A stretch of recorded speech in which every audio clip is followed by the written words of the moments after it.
Today I want to show you how to operate a compact tractor.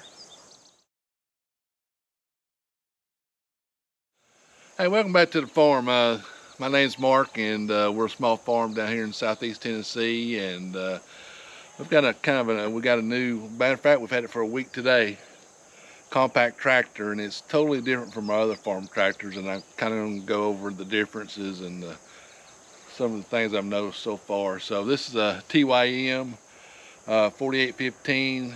I think it's the 2 series. It's considered a compact tractor. It's 48 horsepower. Of course, the 25, the 35, 15, they're all the same frame. It's just more horsepower. So anyway, this is totally different from other farm tractors. And now, if you've never been on a tractor, you don't feel comfortable with a tractor, you're just starting out on a homestead, this is a tractor for you. Because this is super easy to operate. It's not intimidating. There's no clutch.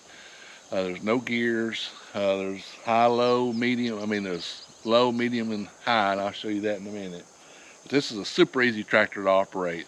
So if you're just starting out, or if you're a little afraid of tractors, a tractor like this would be one that I would recommend. Not necessarily this brand. This is a good brand, but a compact tractor with a hydrostatic transmission. So now the big difference between this tractor and my other farm tractors are a geared transmission. This is a hydrostatic.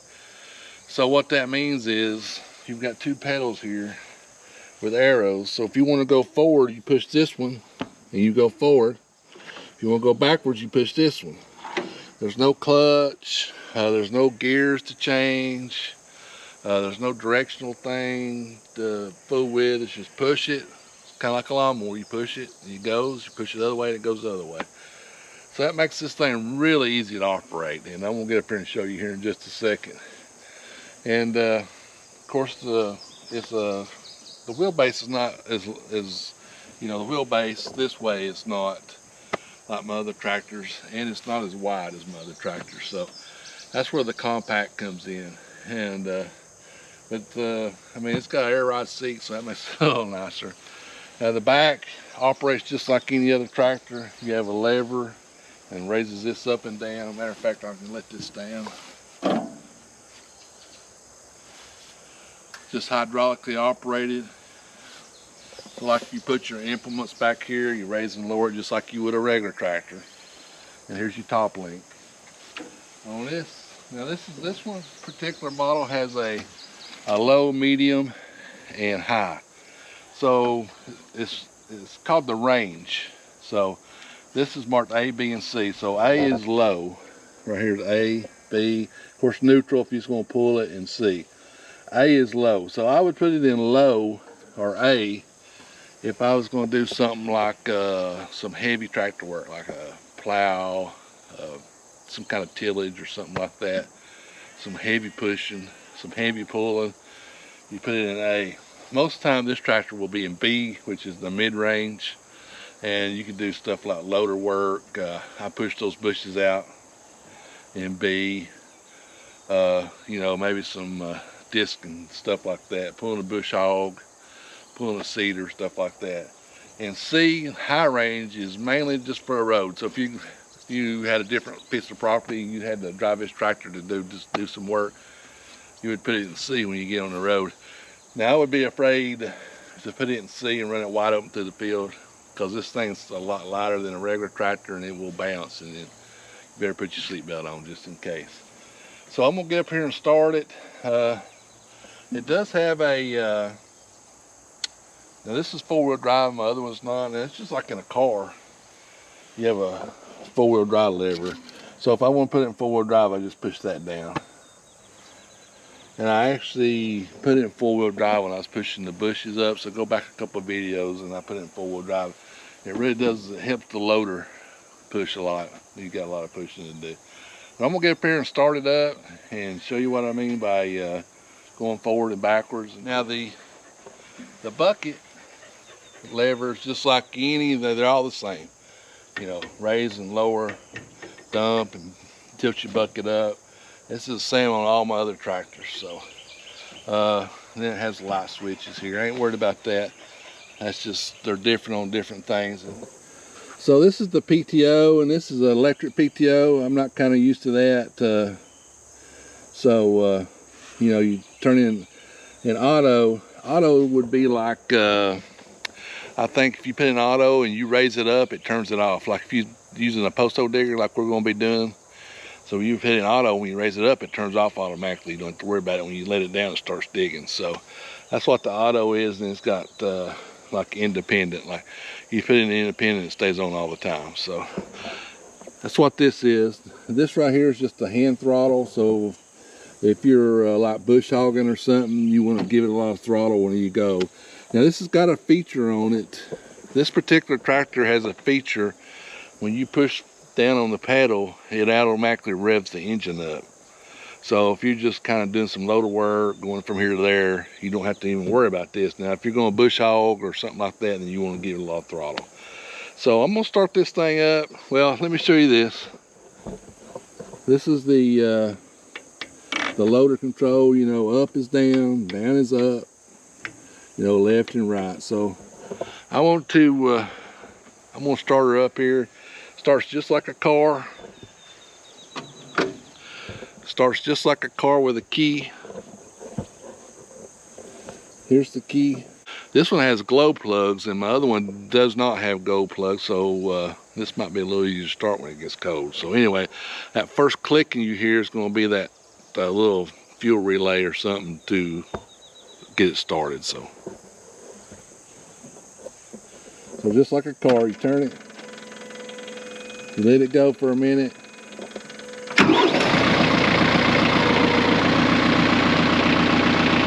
Never raise the bucket up. Now, here's where I push go.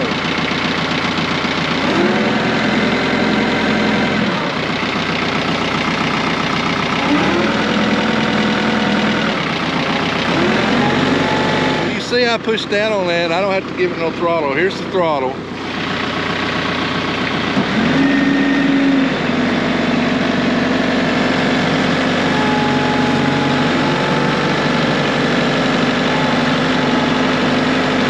Now you do have a brake, and it's right here. The brake's right here.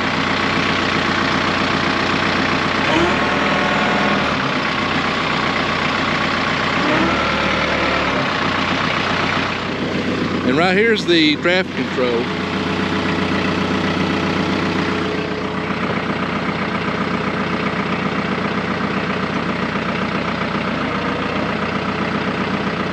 So that would be if you're raising or lowering implements in the back, like a plow, bush hog, whatever.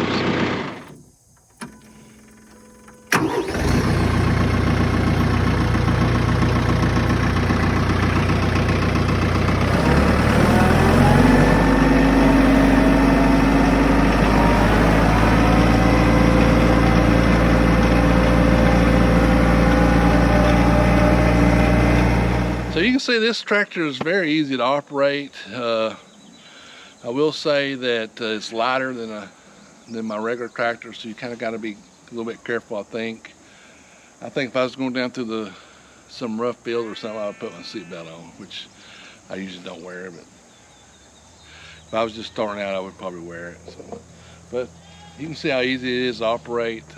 Anybody can operate this tractor. Just a few minutes training. So you can see this is a really easy tractor to learn how to operate. It's a lot easier than the other ones, but you know, I grew up on them other kinds, so to me this is a little difficult to operate. I have to think about it. The other one I don't even have to think about.